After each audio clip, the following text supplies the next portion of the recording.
My max home value pricing almost always gets you a higher sales price than the surrounding properties. Hi, this is Robbie Thomas, your Bay Area downsizer.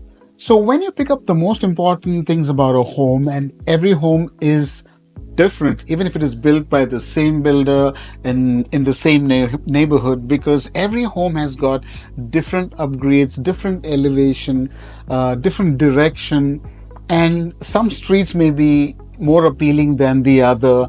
It may be a corner lot. There are various factors to what makes one home different from another, and so you have to factor that into the pricing before you put it on the market, because if you don't, what's going to happen is your home is going to compete with every other home on the market without any speciality. So why should a buyer then pay you a higher price than what was paid in an earlier comparable? Keep also in mind that every comparable that most realtors use are using data which is delayed, which is sold price.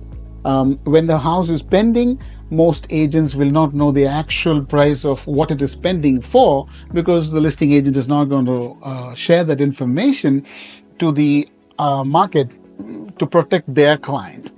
Now, if that's the case, why would somebody use price per square feet for pricing a home?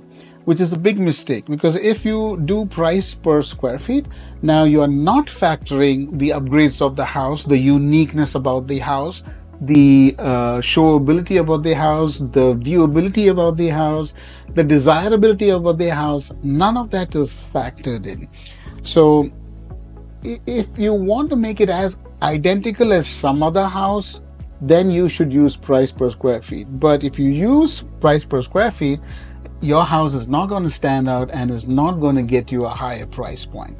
So please avoid using price per square footage as a pricing strategy.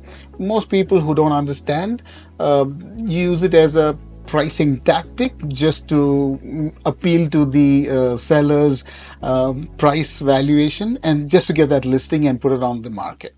Number two is to use my max value price to analyze nearby sales and identify the key features that buyers are paying more to get.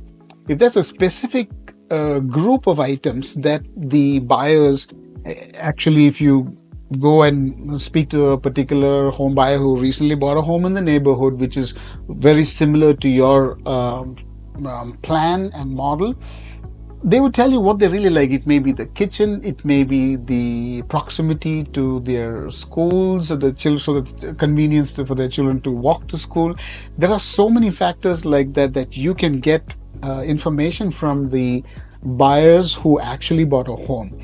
You can then use that as a parallel to start pricing to use the unique features in your particular home to come up with a price.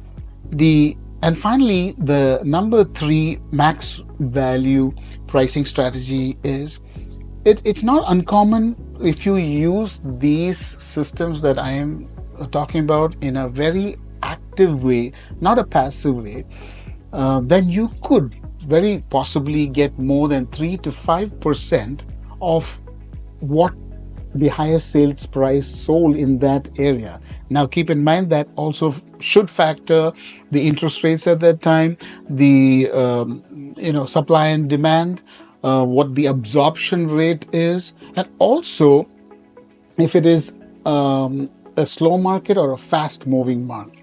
Now you probably will not be able to factor all these in if you were to do it on your own as a homeowner.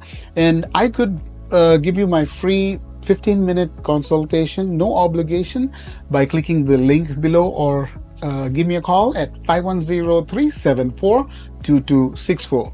You could definitely use my max home pricing strategy to price your home right and get you the maximum price by getting the most qualified buyer to fall in love with your home. Have a wonderful day. This is Robbie Thomas, Bay Area Downsizer. Bye.